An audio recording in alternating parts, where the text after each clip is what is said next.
राम जी जब राजा हो गए तो राम जी ने यज्ञ किया अश्वमेध यज्ञ। घोड़ा को छोड़ा, ये जो भी राजा पकड़ेगा वो युद्ध करेगा। घोड़ा को छोड़ा तो 3 लोगों को रक्षा के लिए पीछे से छोड़ा।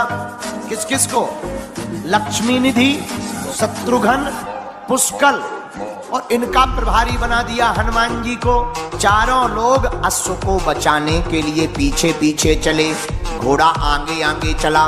बहुत से राजाओं से युद्ध। राम जी का घोड़ा देवपुर नामक नगर में पहुंचा। वहां पर एक परम शिव भक्त राजा थे, उनका नाम था वीरमणि।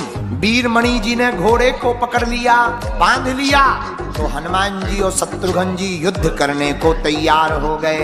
राजा भी युद्ध करने लगा, लेकिन राजा परम शिव भक्त था। उसने भगवान शंकर का आवाहन किया कि हे भोलेनाथ, आप हमारी तरफ से युद्ध करो। शंकर जी प्रकट हो गए। हर हर शत्रुघ्न जी का, लक्ष्मी निधि का, पुष्कल का और हनुमान जी का, चारों का युद्ध होने लगा। लेकिन शंकर जी उनसे कौन जीत सकता? शंकर जी ने एक एक करके सबको निपटाना शुरू कर दिया।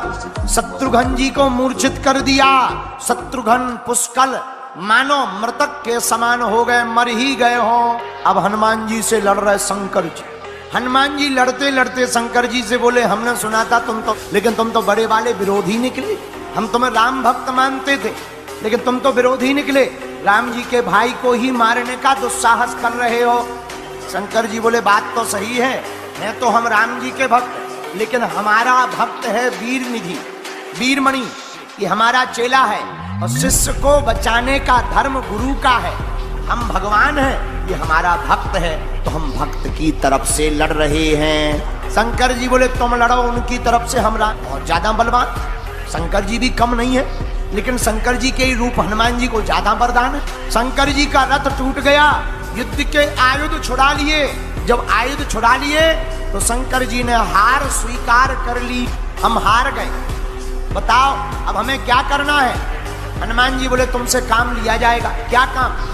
शंकर जी बोले, तुम जब तक हमारे शत्रुघ्न भैया, पुष्कल, लक्ष्मी निधि, इनकी रक्षा करो, इनको कोई इन्हें लेना जा पाए, तब तक हम क्षीर सागर के पास जाकर द्रोणाचल के यहाँ से अपनी पूंछ में लपेट करके संजीवनी बूटी लेकर आ रहे हैं। शंकर जी बैठ गए, हनुमान जी भागे भागे गए, द्रोणाचल पर्वत को अपनी पूंछ में लपेटा।